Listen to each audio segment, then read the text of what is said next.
Okay mga soy, umpisa na natin ang pagluluto. Lagyan na natin ng mantika.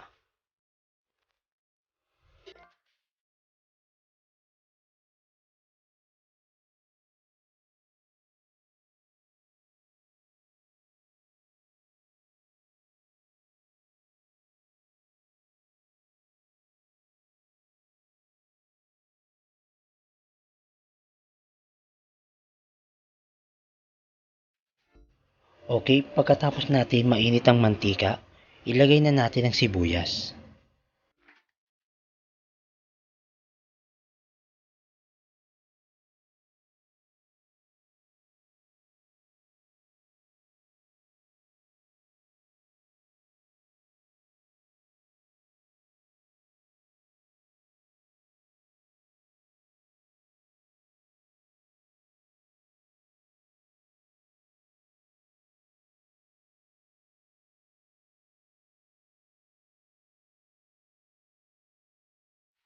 After natin magisa ang sibuyas, lagay na rin natin yung bawang.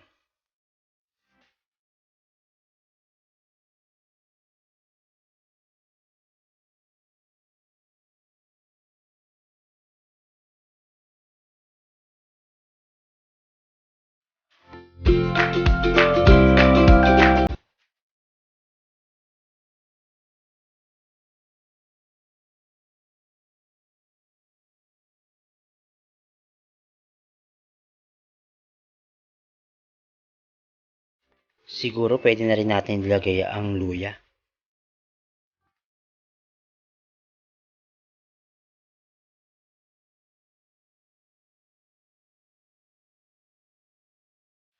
After natin magisa yung luya, ilagay na rin natin yung kamatis.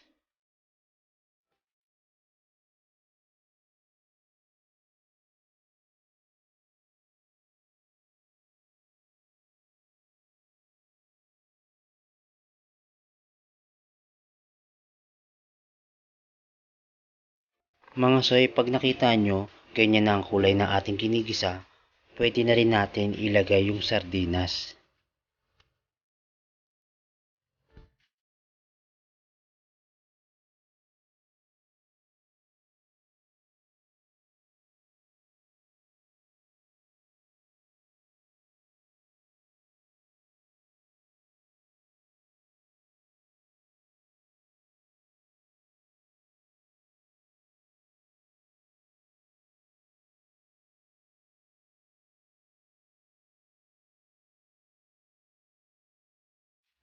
After natin magisa mga soy ang sardinas, pwede na rin natin lagyan ng tubig at pakuluin ito bago natin ilagay yung gulay.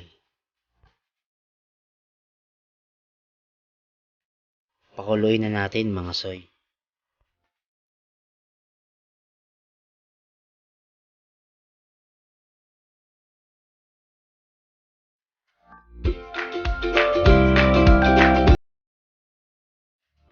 After 2 to 3 minutes mga soy, kumukulo na ang ating pinapakulong sabaw para sa ating nilulutong gulay.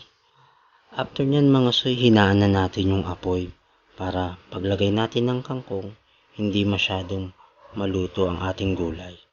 Ilagay na natin yung talbos ng alokbati at talbos ng kamote.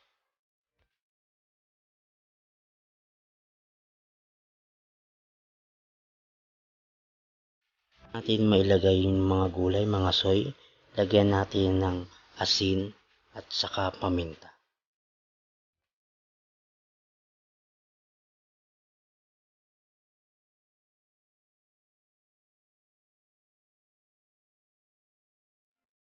Takpan na natin mga soy at pakuluan natin ng 1 minuto.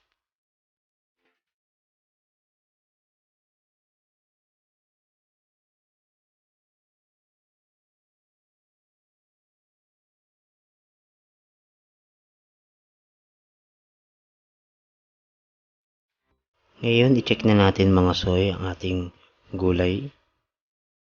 Yan po. Ang ganda ng kulay. Kumukulo na po.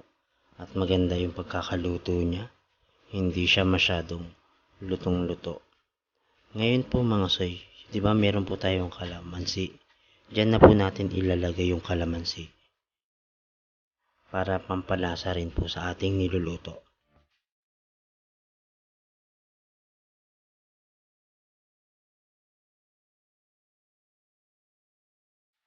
Yan po, tapos na po ang ating niluluto. Ginisang sardinas with alugbati at talbos ng kangkong.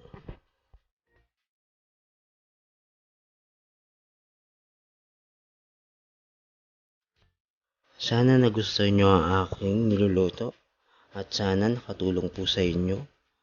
Please subscribe my channel, Randy Rubin Vlog, at click the notification bell para lagi kayong updated sa aking mga bagong lulutuin. Salamat mga soy!